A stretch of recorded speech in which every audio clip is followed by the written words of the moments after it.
Assalamualaikum warahmatullahi wabarakatuh. Kehidupan di dunia berlangsung untuk sementara saja.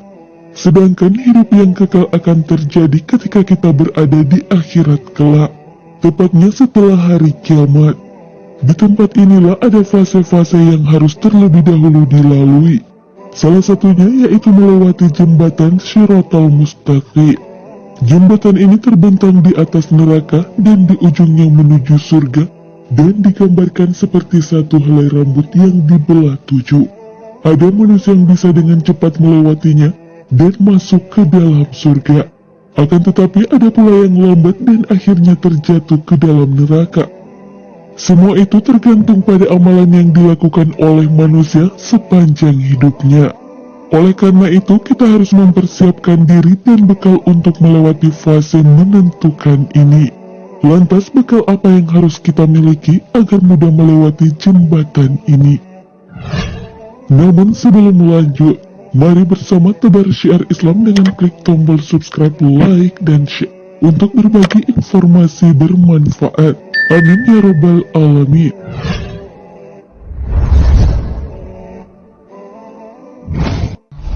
Bertaubat.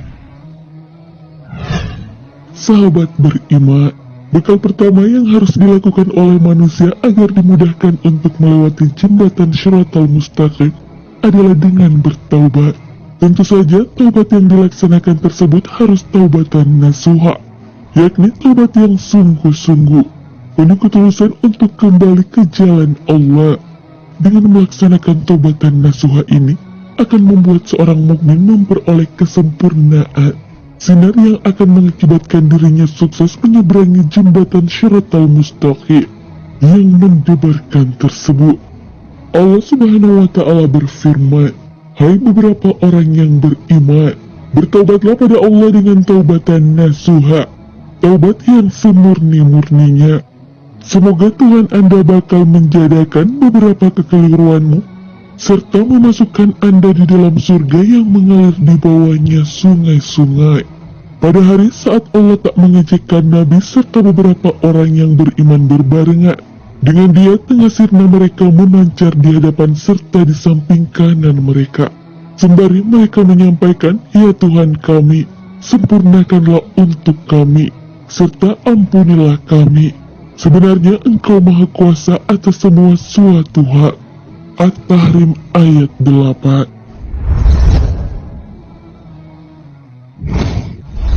Keterikatan dengan masjid.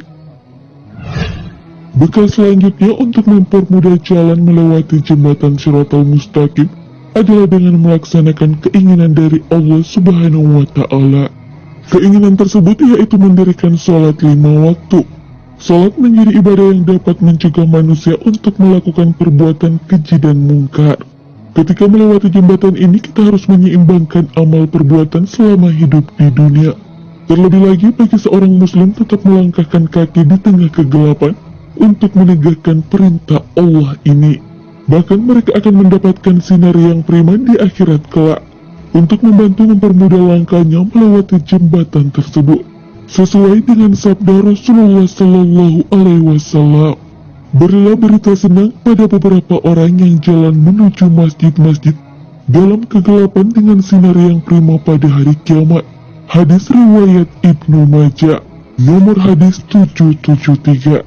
Lalu dalam kisah yang lain dijelaskan, jika Rasulullah Sallallahu Alaihi Wasallam kerap kali waktu jalan menuju masjid, beliau berdoa dengan doa berikut.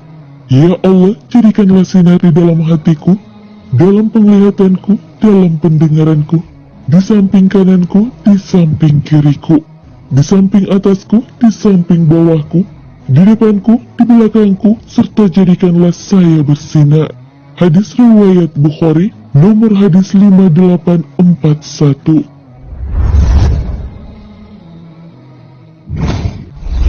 Menjaga kaum mukminin dari gangguan orang munafik.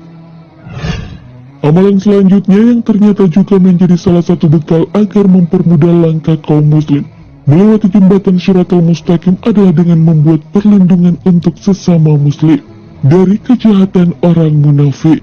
Perlindungan tersebut bisa dilakukan apabila saudara muslim kita terkena fitnah yang sama sekali tidak ia lakukan.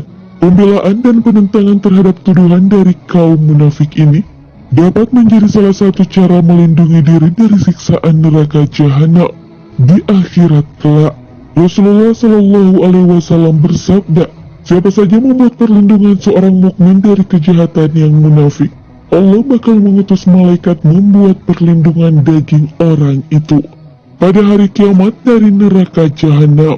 Siapa saja menuduh seorang muslim dengan maksud menginginkan mencemarkannya, jadi Allah bakal menahannya di atas jembatan neraka jahanam hingga orang itu dibikin bersih dari dosa pengucapan buruknya. Hadis riwayat Abu Daud 4239. Ikhlas bersedekah. Bekal selanjutnya adalah ikhlas dalam bersedekah.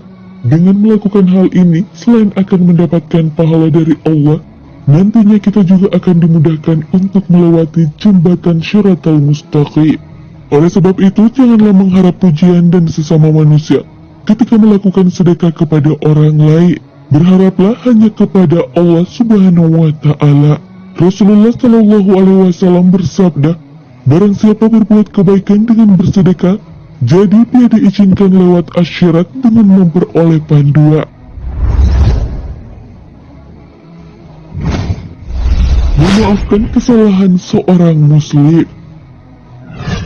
Sahabat beriman, setiap manusia tentu tidak pernah luput dari kesalahan dan dosa, baik kepada Allah ataupun kepada sesama muslim lainnya. Namun ternyata sebagai sesama muslim, kita harus saling memaafkan kesalahan orang lain. Sebab dengan melakukannya, maka Allah akan memudahkan langkah kita saat melewati jembatan asyirat di akhirat kelak. Dalam hadis yang diriwayatkan oleh Abu Hurairah, Rasulullah Shallallahu Alaihi Wasallam bersabda, barang siapa memberi maaf terhadap orang lain, maka Allah akan menyedikitkan kesulitannya di akhirat kelak.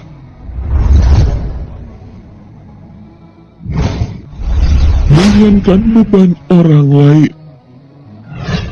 Amalan terakhir yang dapat dilakukan oleh kaum muslim dan menjadi bekal agar memudahkan melewati jembatan Syiratal Mustaqim adalah dengan mengurangi beban dan menolong orang lain yang tengah mengalami kesulitan. Sahabat beriman, ketika berada di dunia, sebagai sesama manusia kita harus saling menolong satu sama lain. Saat kita melakukannya dengan hati yang ikhlas, maka Allah akan menolong kita saat berada di akhirat kelak. Diriwayatkan oleh Aisyah, Rasulullah Shallallahu Alaihi Wasallam bersabda, barang siapa yang menyambungkan bagi saudaranya yang muslim kepada orang yang mempunyai kekuasaan dalam menyampaikan kebaikan atau memberikan kemudahan kepada orang yang tengah dalam kesulitan, Allah akan memberikan pertolongan atas kemudahan melewati asyirat pada hari kiamat ketika kaki tergoyak. Dalam hadis lain, Rasulullah Shallallahu Alaihi Wasallam bersabda, barang siapa yang melapangkan diri untuk menolong orang lain, Allah akan isi hatinya pada hari kiamat dengan keridhoannya. Serta barang siapa yang jalan dengan saudaranya bakal satu keperluan lalu dia dapat memenuhinya, jadi Allah akan mengambil keputusan dua kakinya pada hari saat kaki-kaki akan terpeleset di dalam neraka.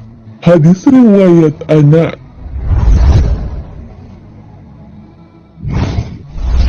Membantu kebutuhan orang lain. Sahabat beriman, tidak cukup hanya mengurangi beban orang lain. Ternyata untuk dapat mengokohkan kaki saat melewati jembatan ini, kita juga harus senantiasa membantu kebutuhan orang lain. Dalam hadis yang diriwayatkan dari Anas, disebutkan bahwa telah datang seseorang kepada Rasulullah Shallallahu Alaihi Wasallam dan bertanya, wahai Rasulullah, manusia bagaimana yang paling dicintai oleh Allah? Rasulullah menjawab, manusia yang paling dicintai Allah adalah orang yang paling bermanfaat bagi yang lainnya. Amalan yang paling dicintai oleh Allah yang akan membuat kebahagiaan seorang muslim yang lain adalah meringankan kesulitan orang lain, memenuhi sebagian utangnya, memberi makan seseorang yang sedang kelaparan, dan memberikan kemudahan bagi orang yang sedang membutuhkan. Itu lebih baik daripada beriktikaf di masjid ini selama 1 bulan. Barang siapa yang melapangkan diri untuk membantu orang lain, Allah akan mengisi hatinya pada hari kiamat dengan keridoannya. Dan barang siapa yang berjalan dengan saudaranya akan suatu kebutuhan, kemudian dia bisa memenuhinya, maka Allah akan menetapkan dua kakinya pada hari ketika kaki-kaki akan terpeleset ke dalam neraka. Wallahu a'lam bissawab. Segala yang baik datangnya dari Allah Subhanahu wa Ta'ala, dan segala hilaf mohon dimaafkan. Mari membangun channel Islam Rahmatan Lil Alamin dengan cara subscribe, like, dan komen. Wassalamualaikum warahmatullahi wabarakatuh. شكرا يا ربي شكرا